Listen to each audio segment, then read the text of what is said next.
Hello everyone, एक बार फिर से आप सभी का स्वागत है पब्लिक एडमिनिस्ट्रेशन के टॉपिक सीरीज में। बेसिक सीरीज में यहाँ पर आज हम पढ़ने जा रहे हैं एलपीजी रिफॉर्म्स और लोक प्रशासन, अर्थात कि उदारीकरण, वैश्वीकरण और निजीकरण का लोक प्रशासन पर क्या प्रभाव पड़ता है। एलपीजी रिफॉर्म्स के पहले और एलपीजी रिफॉर्म्स के पश्चात लोक प्रशासन की परिस्थितियों में किस तरीके के परिवर्तन देखने को मिलते हैं और इसके कारण यहाँ पर भविष्य उन्मुख या किस तरीके से हमें क्या एक्सपेक्टेशन देखने को मिलती हैं, लोक प्रशासन में किस तरीके के बदलाव होने चाहिए और क्यों होने चाहिए, इन प्रोस्पेक्ट्स को हम देखेंगे।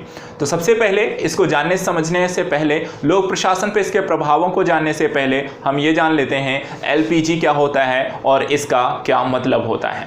देखिए, यहाँ पर एल का मतलब होता है लिबरलाइजेशन, अर्थात कि आर्थिक उदारीकरण की स्थिति होती है। वैश्वीकरण जिसको हम जी से संबोधित करते हैं अर्थात ग्लोबलाइजेशन, और साथ साथ यहाँ पर पी का मतलब होता है प्राइवेटाइजेशन अर्थात निजीकरण। तो सबसे पहले समझते हैं आर्थिक उदारीकरण क्या है। देश की नीतियों को अधिक उदार एवं नमनीय बनाने की स्थिति को कहा जाता है आर्थिक उदारीकरण, अर्थात कि बहुत ज़्यादा वहाँ पर सरकार का नियंत्रण नहीं होना चाहिए, कार्य करने की प्रक्रियाएं आसान होनी चाहिए। कुछ भी यदि आपको स्टार्ट करना हो तो उसकी लाइसेंसिंग प्रक्रिया इजी होनी चाहिए। तो जब भी कानून प्रशासन प्रक्रिया जो होती आसान होती हैं, उदार होती हैं, तो ऐसी स्थिति को कहा जाता है आर्थिक उदारीकरण की स्थिति। इसी तरीके से वैश्वीकरण की चर्चा करते हैं। वैश्वीकरण से क्या मतलब है? वैश्वीकरण होता है कि देश की अर्थव्यवस्था को अन्य देशों की अर्थव्यवस्था से जोड़ने की प्रक्रिया, अर्थात एक विश्व की परिकल्पना, जहां पर बिना किसी प्रकार के बाधा रहित प्रक्रियागत स्थितियां, चाहे मानव हो, श्रम हो, संसाधन हो, पूंजी हो, उनका एक स्थान से दूसरे स्थान तक ट्रांसफर होना संभव होता है। उसे हम कहते हैं वैश्वीकरण की स्थिति। ठीक इसी तरीके से एक और टॉपिक होता है निजीकरण, किसे कहते हैं। सार्वजनिक सेवा के स्वामित्व के सार्वजनिक क्षेत्र से निजी क्षेत्र के पास, सार्वजनिक सेवा के स्वामित्व का सार्वजनिक क्षेत्र से निजी क्षेत्र की ओर स्थानांतरित होने की प्रक्रिया को निजीकरण कहते हैं। अर्थात एक समय तक भारत में भी जब स्वतंत्र हुआ था, उसके पश्चात ज़्यादातर क्षेत्रों पर मैक्सिमम परसेंटेज पर सरकार का नियंत्रण था। कुछ भी कार्य करना हो, उत्पादन करना हो, संचालन करना हो, नियंत्रण स्थापित करना हो, कुछ भी करना हो, सरकार का नियंत्रण था या सरकारी कंपनियों का नियंत्रण था। लेकिन एलपीजी रिफॉर्म्स के पश्चात सरकार ने उन सरकारी नियंत्रण क्षेत्रों से अपने अधिकारों को हटा लिया और निजी क्षेत्रों को उन्हें स्थानांतरित कर दिया। इसे कहा गया प्राइवेटाइजेशन, निजीकरण।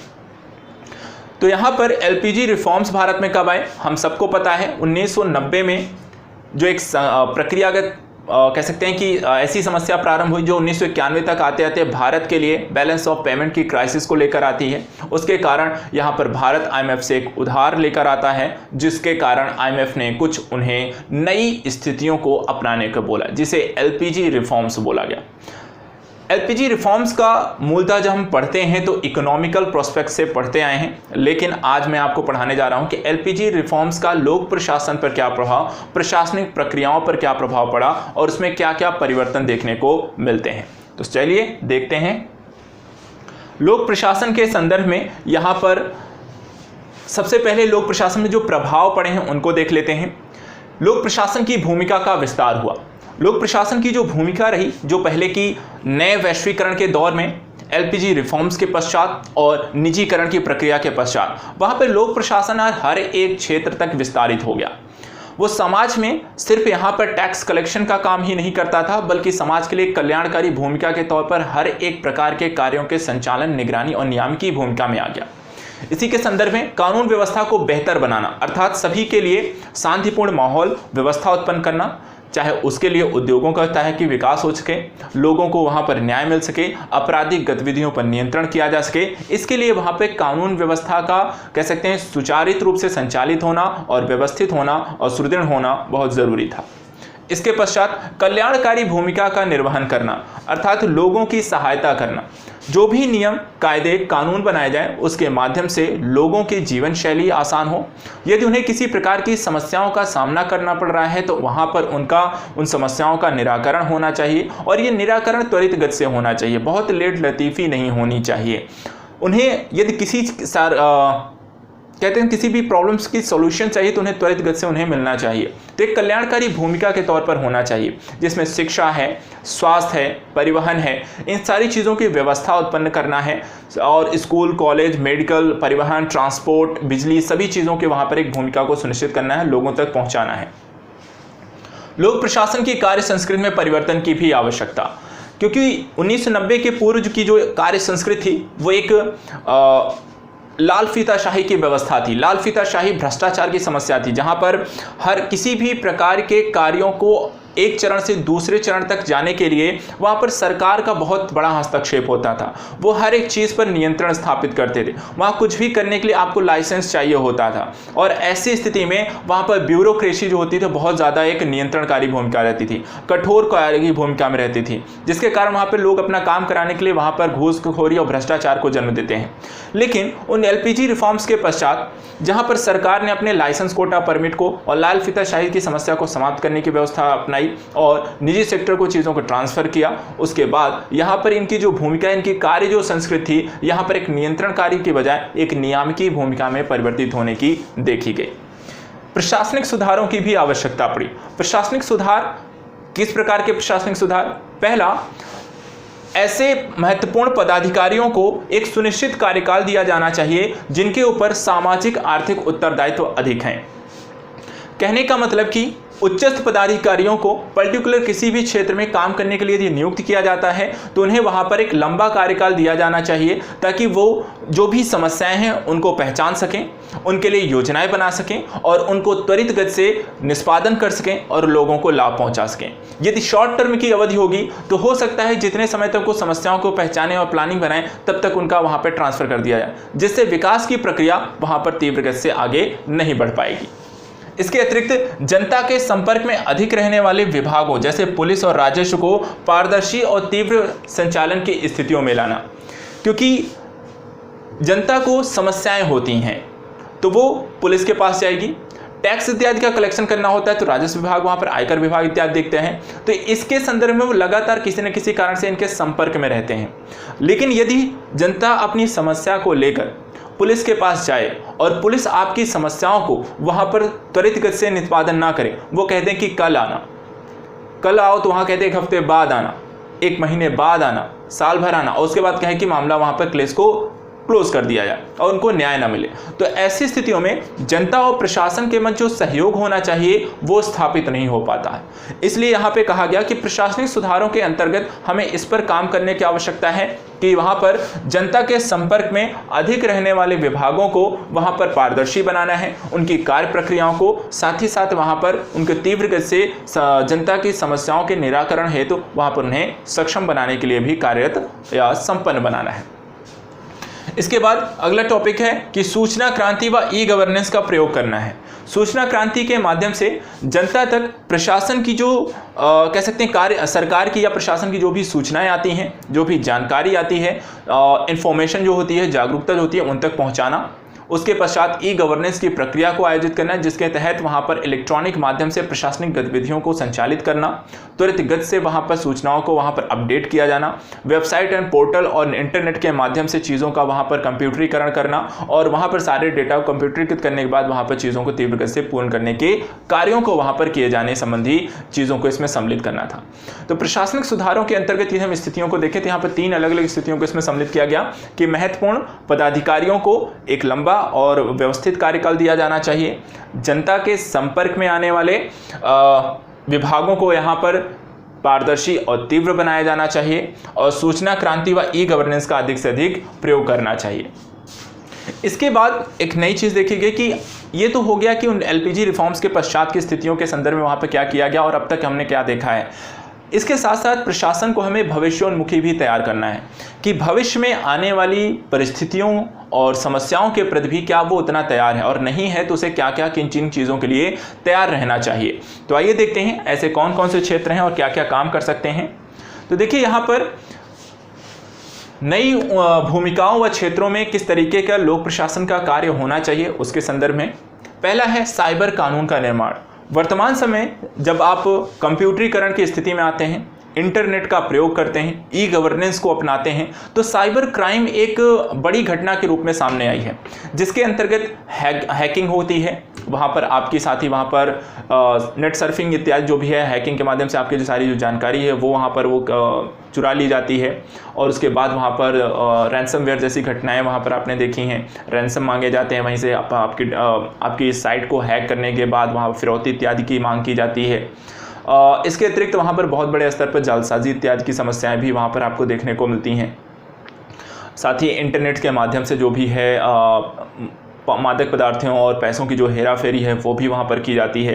तो इस तरीके से साइबर क्राइम एक बड़ी घटना यहाँ पर देखने को मिली है, और साइबर क्राइम को रोकने के लिए प्रशासन को एक बेहतर साइबर कानून बनाना है और इसके माध्यम से साइबर अपराध करने वाले लोगों के खिलाफ एक दांडिक और व्यवस्थित कार्यवाही करनी चाहिए। इसके अतिरिक्त अपनी भूमिका को, नियंत्रणकारी जो भूमिका रही उसको बदलते हुए एक नियामकी भूमिका में आना है, अर्थात हर चीज़ को नियंत्रित करने के बजाय उनके लिए एक दिशा निर्देशन और रेगुलेशन तय किए जाए कि कोई भी कार्य कैसे किया जाएगा, किस तरीके से किया जाएगा, उसके नियम क्या होने चाहिए, उसका फॉलो कैसे हो रहा है कि नहीं हो रहा है, तो नहीं हो रहा है तो वहाँ पर उसके लिए क्या व्यवस्था होनी चाहिए। तो एक नियामककारी भूमिका होना चाहिए। ऐसा नहीं, नियंत्रण नहीं कि वहाँ पर कोई काम अगर आप उल्लंघन कर रहे हैं तो वहाँ पर आपने पूरा बैन ही कर दिया, या आपने किसी को काम करने ही नहीं दिया, या पूरा रोक दिया है। तो इस तरीके के क्रिया प्रक्रियाओं को वहाँ पर आपको नहीं अपनाना है। तो नियंत्रणकारी भूमिका की जगह पर नियामकी भूमिका को अपनाना है। संवेदनशील प्रशासन की आवश्यकता है हमें। वर्तमान परिस्थितियों के अनुरूप अगर हम देखें तो समाज में हमें एक रोबोट की आवश्यकता नहीं है, हमें एक मानव जो कि मानव के संवेदनाओं को समझ सकता है, परिस्थितियों को समझ सकता है और उसके अनुरूप वहाँ पर निर्णय लेने में सक्षम हो। जैसा कि हम एथिक्स पढ़ते हैं, जब एथिक्स पढ़ते हैं तो वहाँ पर कहा जाता है कि एक टॉपिक आता है जिसको हम कहते हैं इमोशनल इंटेलिजेंसी, भावनात्मक समझ। वहाँ पर क्या है, यही बताया जाता है कि एक प्रशासनिक अधिकारी को यहाँ पर परिस्थितियों और संवेदनशीलता का ध्यान में रखते हुए निर्णय लेना चाहिए, लेकिन उसमें भी संतुलन बनाकर रखना है। बहुत ज़्यादा भावनात्मक नहीं होना चाहिए कि आप भावना में आकर, कई बार लोग आपको गलत तरीके से वहाँ पर भ्रमित भी कर सकते हैं और आप उसमें गलत निर्णय लें। तो यहाँ पर संवेदनशील प्रशासन की हमें आवश्यकता है, जो यहाँ पर परिस्थितियों को अच्छे समझ सके, लोगों की इस स्थितियों को जान सके और उसके अनुरूप वहाँ पर एक निर्णय ले सके। इसके अतिरिक्त लोक प्रशासन में विशेषज्ञों की बढ़ती भूमिका, जिसका कारण है कार्यों की जटिलता और उसका विशेषीकरण। वर्तमान समय में यदि हम देखें तो हर एक क्षेत्र की अपनी एक विशेषता होती है। अगर इंजीनियर, अगर मान लीजिए किसी प्रकार के सड़क इत्यादि का निर्माण करना है, पुल इत्यादि बनानी है, तो वहाँ पर मेडिकल का डॉक्टर नहीं जा सकता, वहाँ पर आर्ट साइड का स्टूडेंट वहाँ पर हेल्प नहीं कर सकता। तो वहाँ पर ज़रूरी ये है कि यहाँ पर यदि पर्टिकुलर विशेषज्ञ लोगों की नियुक्ति की जाए, जो कि विशेष प्रकार के संबंधों के बारे में, विशेष प्रकार की परिस्थितियों के अनुरूप, विशेष प्रकार के निर्माण कार्यों के अनुरूप वहाँ पर एक बेहतर निर्णय ले सकें, जो कार्यों की जटिलता है उसको सुलझा सकें और एक बेहतर स्थितियों का निर्माण कर सकें। इसलिए लोक प्रशासन में हमें विशेषज्ञों की एक बढ़ती भूमिका देखी गई है। स्थानीय स्तर पर सूक्ष्म आयोजन की आवश्यकता है। तो एक केंद्रीकृत योजना होने के बजाय यहाँ पर माइक्रो प्लानिंग की स्थानीय स्तर पर अधिक आवश्यकता देखी गई है, क्योंकि कई बार होता क्या है, जो केंद्र के स्तर पर आप योजनाएं बनाते हैं वो जमीनी स्तर पर, किसी भी क्षेत्र के गांव के स्तर पर वो योजना शायद फलीभूत ना हो। उनकी भौगोलिक स्थितियां अलग हो सकती हैं, उनकी आवश्यकता अलग हो सकती है, उनके यहाँ के औद्योगिक परिस्थितियां अलग हो सकती हैं, उनके यहाँ के आर्थिक स्थितियां, सामाजिक स्थितियां अलग हो सकती हैं। इसलिए किसी भी क्षेत्र के लिए, किसी भी स्थानीय स्तर पर कोई भी प्लानिंग बनाने के लिए, कोई भी स्कीम बनाने के लिए, कोई भी योजना बनाने के लिए ज़रूरी है कि वहाँ पर माइक्रो स्तर पर वहाँ पर निरीक्षण किया जाए, स्थानीय स्तर पर निरीक्षण किया जाए, लोगों से बातचीत की जाए, उनकी परिस्थितियों को समझा जाए और उसके अनुरूप वहाँ पर नियोजन अर्थात वहाँ प्लानिंग की जाए और उसके अनुरूप वहाँ पर कार्य किए जाने चाहिए। तो यहाँ पर कहा गया कि भविष्योन्मुख स्तर पर हमें जो प्रशासन है उसको यहाँ पर कैसा काम करना चाहिए, स्थानीय स्तर पर सूक्ष्म आयोजन की यहाँ पर आवश्यकता होगी। बुनियादी सेवाओं संरचना विकास पर अधिक जोर देना है, क्योंकि यदि राष्ट्र के विकास में एक महती भूमिका को अदा करना है तो लोक प्रशासन के स्तर पर हमें उन क्षेत्रों के विकास को प्राथमिकता देनी है। और विकास के लिए सबसे ज़रूरी जो पहलू है वो है बुनियादी आवश्यकताएं, जिसमें सड़क है, पानी है, बिजली है, आवास इत्यादि है। तो वहाँ पर अवसंरचनात्मक विकास की हमें यहाँ पर सबसे ज़्यादा आवश्यकता और उसे बेहतर ढंग से क्रियान्वित किया जाना चाहिए।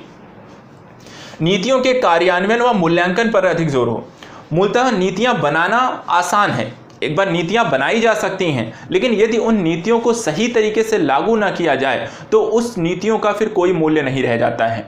इसलिए वर्तमान समय की आवश्यकता और भविष्योन्मुखी स्थितियों को ध्यान में रखते हुए लोक प्रशासन की जिम्मेदारी यह है कि नीतियों का निर्माण के साथ साथ उसके क्रियान्वयन और क्रियान्वयन के पश्चात उसका मूल्यांकन करना बहुत जरूरी है, क्योंकि उससे यह पता चल सकता है कि नीतियां किस स्तर से बनाई गई, किस स्तर तक लागू की गई, कितनी सफल रहीं, कितनी असफल रहीं, असफल रहीं तो क्यों रहीं, और उन कारणों को किस तरीके से दूर किया जा सकता है।